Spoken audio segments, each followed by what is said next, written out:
नमस्कार बंधुरा आशा करছি তোমরা সকলে খুব ভালো আছো। আমিও খুব ভালো আছি। তোমাদের ভালোবাসা আর অনুপ্রেরণায় আমি কিন্তু আবার একটা ব্লগ ভিডিও নিয়ে চলে এসেছি। দেখো আজকে আমাদের রাতের মেনু কি হবে। প্রচণ্ড বৃষ্টি হচ্ছে ঝমঝমিয়ে, সেই কারণে ভেবে ফেললাম কি আজকে একটু লুচি করা যাক। অনেক দিন খাই না লুচি, মনটা একটু লুচি লুচি করছে। আর বাবাই তো বলে লুচিকে কি জানো, উচি। যাই হোক, আমি ময়দাটা ভালো করে ময়ান দিয়ে মেখে নিলাম। আমি কিন্তু কোনো খাবার সোডা ব্যবহার করব না, কারণ খাবার সোডা ছাড়াও কিন্তু লুচি ফুলতে পারে, সেটা তোমরা দেখতেই পাবে। যাই হোক, ময়দা দেখো মাখা আমার প্রায় হয়ে গেছে। এখন আমি বানাবো কি বলো তো, ডাল, ছোলার ডাল। আমাদের এখানে হলদি কুমকুমে আমি ছোলার ডাল গিফট পেয়েছিলাম, সেই গিফটের ছোলার ডালটা আজকে শেষ করে ফেলবো। আর রান্না করে আইদের বাটি আছে, প্রসাদ দিয়েছিল, সেই বাটিতে করে নিরামিষ রান্না করব, তাই সেগুলো দিয়ে আসবো আইকে। আর এদিকে দেখো আমার ছোলার ডাল রান্না কিন্তু হয়ে গেছে। আমি এতে কিন্তু সামান্য একটু হিং ফোড়ন দিয়েছিলাম। হিং ফোড়ন দিলে কিন্তু খেতে দারুণ হয়। আর এই দেখো এবার জল দিয়ে আমি একটু ঘন করব না, পাতলা পাতলা করব। লুচির সাথে না পাতলা ছোলার ডালটা খেতে খুব ভালো লাগে।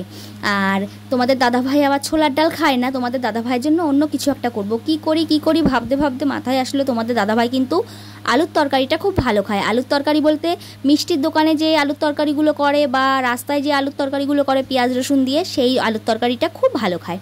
কাজেই যেই ভাবা সেই কাজ তাই করেছিলাম। আর পায়েস রান্না করলাম, সেটা তো তোমরা দেখতেই পেলে। দেখো লুচিগুলো কত ফুলেছে।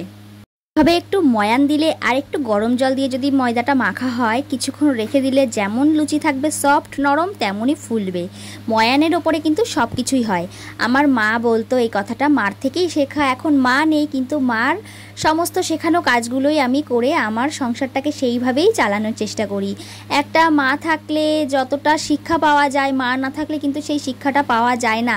কারণ সেই ছোটোবেলায় যা যা শিখেছি, বিয়ের আগে যা যা শিখেছি, সেইগুলোই এখন অ্যাপ্লাই করি। কিন্তু এখন কিছু যে জিজ্ঞাসা করব শাশুড়ির কাছে বা মার কাছে, সেটা আমি পেরে উঠি না। আর এদিকে দেখো তোমাদের দাদাভাই এক এক করে তোমাদের দেখাচ্ছে। আর আমি আজকে কিন্তু ছোলার ডালটা এরকম পাতলাই করেছি। কিন্তু দুঃখের বিষয় কি বলবো বন্ধুরা, জানো কড়াই উল্টে আমার কতটা ছোলার ডাল পড়ে গেছে। কপাল ভালো বাবাইয়ের পুড়ে যায়নি বা আমার পড়েনি। আর এইদিকে দেখো তোমাদের দাদাভাই খাচ্ছে, খেয়ে কমপ্লিমেন্ট দেবে, এই দেখো। আর এবার ছোলার ডালটা খেয়ে বলুক। তোমাদের দাদাভাই ছোলার ডালটা খেতে চায় না, তবুও জোর করে একটু দিলাম।